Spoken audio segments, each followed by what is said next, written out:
Halo guys, welcome back my YouTube channel. Balik lagi di channel video aku kali ini di Septi Cahpati. Hari ini aku masih dengan konsep menu yang, maksudnya makan menu yang sama, yaitu jadi masih menu yang kemarin masih ada sisa. Jadi kita mau makan. Ya, jadi stay tune sambil kita cerita pengalaman kuliah aku. Pertama masuk kuliah aku kayak gimana, aku bakal cerita sama kalian yang kayak basicnya aku itu nggak tahu kota ya, karena kan dari kampung, dari desa masuk ke kota tanpa didampingi, maksudnya ya emang belum didampingi orang tua karena kan berangkat sendiri, ini sendiri kan. Jadi tetap semangat gimana, karena rata-rata pasti kalian kayak yang udah daftar pasti makanya dianterin gitu kan. Ini tuh enggak, aku berangkat sendiri dari proses dari rumah sampai di kampus, bahkan sampai belum dapat tempat tinggal. Nah, bakal dibahas di video ini sambil aku makan menu, temenin aku makan sambil aku cerita. Oke. Karena kayak kalau kalian nonton cuma aku makannya aja sambil gak ada yang cerita kan nggak enak ya, kayak dicuekin kan. Nah, terus pastinya kalian jangan lupa buat subscribe, like, and comment untuk video-video aku biar membantu video aku agar lebih berkembang. Dan pastinya bila ada salah-salah kata sebelumnya aku minta maaf di awal video ya, mungkin video aku kurang menarik atau apa gitu. Oke.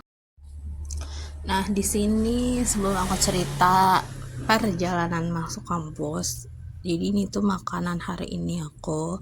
Nasinya masih 5 sendok, terus ada terong yang kemarin, kangkung kemarin, telurnya 2, terus ada keripik kacang bikin sendiri ya, itu sisa bikin tahu campur. Terus sambalnya ini ada 3 sendok, aku pakai 3 sendok sambal. Itu ada timun juga, cuma timunnya ternyata agak busuk, jadi tengahnya tuh kecut gitu, gak enak buat dimakan. Nah, jadi pertama itu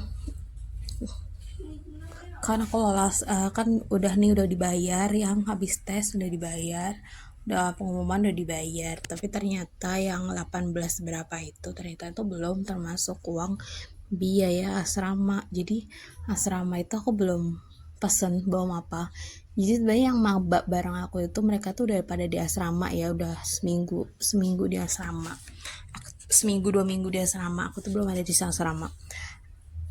Jadi kayak mereka, jadi hitungannya tuh kayak selesai mereka maba baru aku dateng gitu kan, kayak besoknya hari Seninnya itu udah masuk ke kampus gitu kan. Jadi poinnya tuh aku pasti nggak ikut maba, jadi aku dari rumah, karena kan di tempat aku tuh kan nggak ada stasiun. Kalau dulunya itu ada stasiun, cuma dulunya itu stasiunnya tuh kayak dikorbanin buat yang kayak angkutan bis gitu loh. Jadi nggak, sekarang tuh udah nggak ada gitu, cuma ada bekas rel stasiunnya aja gitu kan. Nah, jadi kalau mau ke Semarang ke stasiun, jadi kita tuh kayak karena aku kan jalan sendiri ya, maksudnya gak diantar gitu, jadi dari rumah bawa barang. Jadi itu tuh kayak pengalaman yang harus kalian benar-benar hindari, bawa barang banyak, naik transportasi umum, itu benar-benar harus kalian hindari. Jadi saran aku tuh mending kayak bawa 1 koper udah, nanti yang lainnya kalau misalnya butuh atau kalian bisa beli di sana, kalau enggak ya udahlah minta dipaketin gitu kan. Itu solusi paling ampuh sih menurut aku, daripada kalian kayak aku dulu eteng-eteng barang gitu dari rumah ke stasiun naik bis bawa koper, bawa tas hijau gitu, bawa tas punggung. Jadi tuh kayak di punggung aku tuh ada tas ya, terus aku tuh di koper masih ada di atas tas. Kalian tahu tas itu sih, tas sak karung itu loh yang dijual, yang gede itu, yang kan yang biasanya kalau lebaran kalian biasanya pakai gitu kan. Nah, aku tuh pakai itu, kalian tahu kan. Dan ini bawa 3 gitu kan, otong-otong dari Jadi aku dari rumah, karena terminal kan depan rumah kan, jadi karena terminal depan rumah, jadi itu kayak ya udah deket kan, deket banget sama rumah kan, kayak tinggal jalan aja sampai, aku datang cuma sampai terminal, terus sampai Terboyo nanti solusinya pesan Grab. Jadi pakai Grab, entah kalian mau pakai, kalau kalian pakai Grab motor, kalian itu tuh aku naik Grabnya bener-bener Grab motor tau. Jadi dari rumah, itu awal aku kuliah bener-bener kayak masa awal penderitaan kamu buat, tapi setelah itu juga susah sih ya, kayak awal ya nggak menderita amat gitu,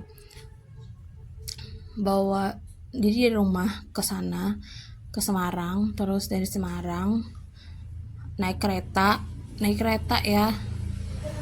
Aku bahkan naik kereta pertama kali itu sekolah ya, waktu berangkat sekolah itu naiknya, aku inget bisnisnya Harina. Oke.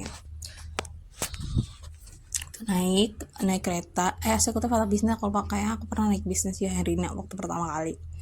Terus naik itu bawa barang, oh enggak deng, itu waktu tes kalau nggak salah, pulang dari tes atau ini ya, pokoknya aku dari sini Semarang tuh pakai naik sampai inilah, sampai apa, rumah itu, rumah sih, dari Semarang intinya naik bis, terus sampai Semarang naik bis, naik Harina, dari Terboyo itu, terminal Terboyo Semarang itu Unisula, aku naik Gojek sampai stasiunnya dulu tuh masih jauh tau, masih deket deng dulu.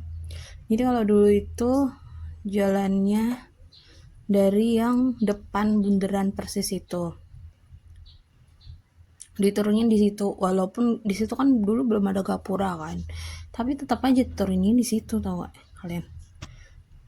Tapi kalau sekarang emang turunnya situ gapuranya, soalnya kan dia ada di ujung yang bundaran kalinya itu kan, itu di situ. Terus yang pertama, terus habis itu naik Harina sampai sana itu kan malam ya, bahkan dulu itu waktu datang ke Bandung pertama kali itu toilet, jadi aku masih ingat toiletnya itu di luar pintu keluar itu, terus ada toilet yang kayak toilet umum itu loh. Itu awal-awal bener aku masuk Bandung tuh toiletnya masih di luar. Udah kan sampai Bandung tuh kayak nunggu dulu habis subuh, baru aku jalan tuh jam 7, pokoknya jam sebelum jam 6 lebih dikit aku tuh udah jalan, karena Bandung tuh macet kan. Aku jalan aja tuh bukan pakai Grab mobil, kalian tahu gak sih, aku tuh masih Grab motor gitu, masuk ke gedung rektorat nih, karena aku belum tahu kan aku dapat asramanya di mana, dan ternyata abangku tuh belum dapetin asrama, kayak aku tuh harus jalan dari rektorat bawa barang ngeteng ke BK bagian belakang, bolak balik itu hampir 5 kali. Habis itu habis Jumatan, itu hari Jumat, kalian tahu, habis Jumatan zuhur baru dapat masuk jam 1:30. Dan kalian tahu nggak sih, gedung aku tuh paling pojok, jadi kayak terakhir tuh kan aku dari rektorat ke belakang rektorat kan ada kayak pembayaran kan, terus disuruh lagi nanya ke rektorat, bukan rektorat, ke BK belakang itu nanya lagi pembayarannya di rektorat gitu kan. Nah pas kita udah bayar, ternyata kita harus nanya lagi dong ke BK belakang, ada nggak tempatnya masih gitu kan. Dan nih ada, ternyata tuh karena yang udah pada maba di situ, kayak mereka tuh pada keluar alasan kayak nggak betah di asrama gitu loh, karena mungkin ada saudaranya kan, kalau ada saudara atau apapun emang dia boleh kan ke asrama, cuma emang rekomendasi mereka yang di luar kota wajib asrama buat mengenal lingkungan sekitarnya gitu loh, biar kalian nggak ditipu sama lingkungan sekitar gitu kan, terus gampang adaptasi juga gitu.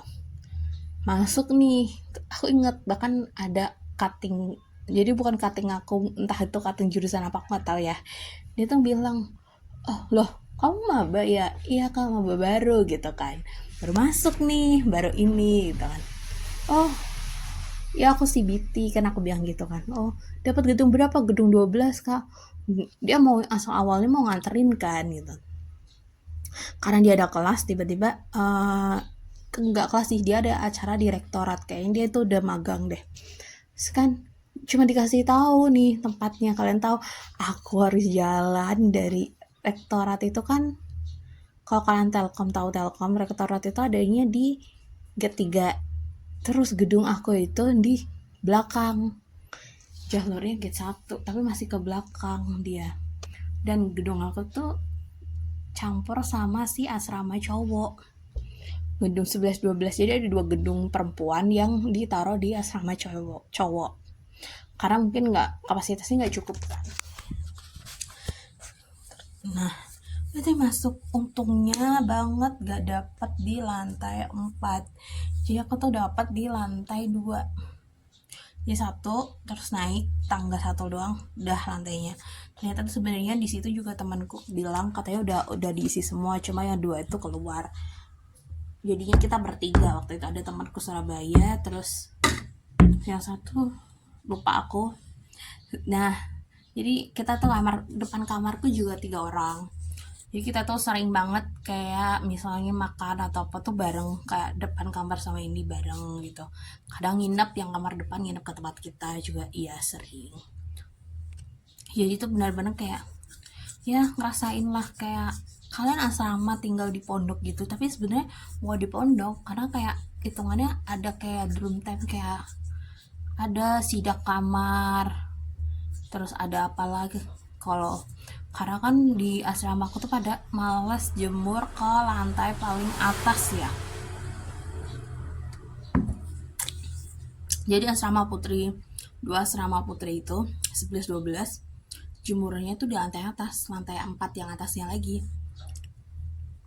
Kalian bayangin udah bawa jemuran dari bawah ke atas, kayak males kan, mereka tuh solusinya pada laundry, kalau enggak dijemur di depan jendela kalau malam, karena kan gak ada pengawas kan. Paling cuma kalau ada sindikat ini apa, kayak kan ada kayak mahasiswa yang seniornya di itunya kan, di apa, nah palingnya kalau ada mahasiswa senior di asramanya, kalau ada keliling sidak gitu, ada jemur di jendela, paling cuma diingetin aja sih, ujung-ujung belum didenda, tapi lama-lama juga didenda sih gitu.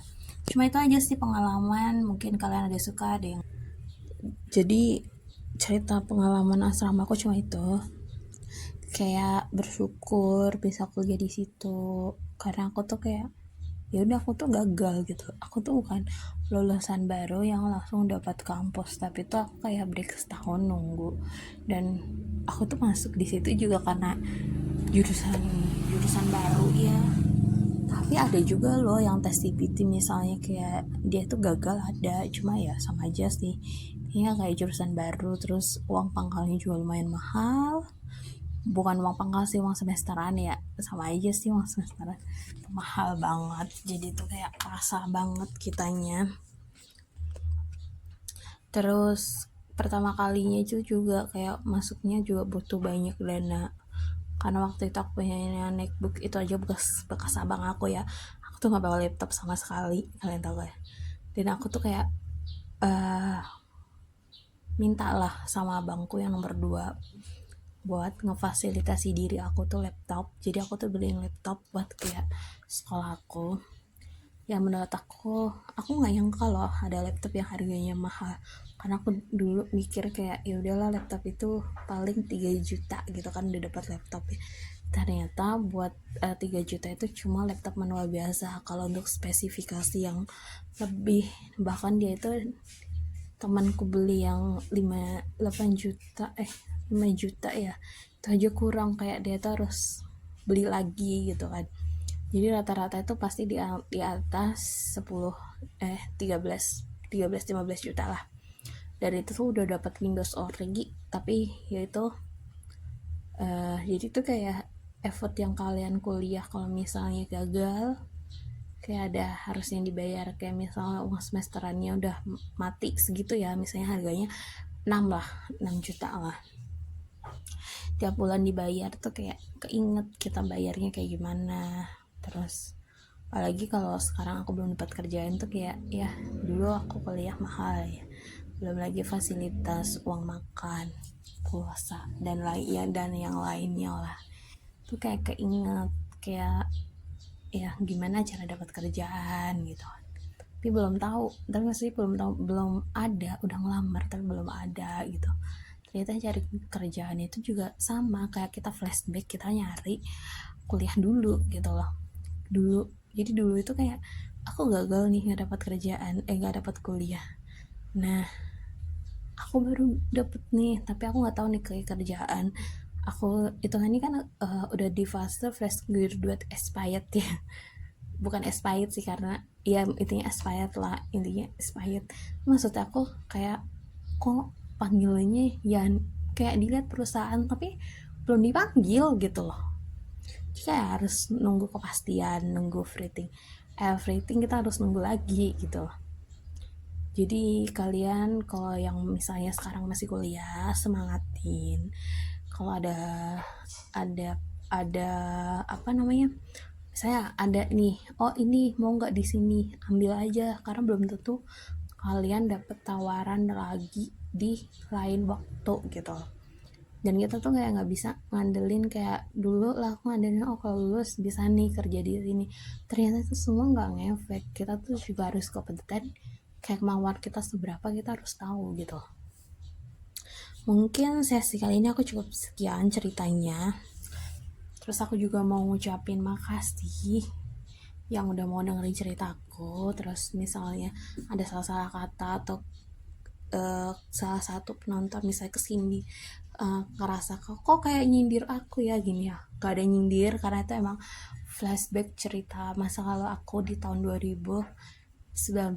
Aku masih inget banget, itu tuh bener pengalaman yang bakal diinget aku pernah gagal gitu. Itu terus oh ya, aku mau ngingetin kalian jangan lupa like, comment, dan subscribe-nya, tolong dibantu buat channelnya makin berkembang.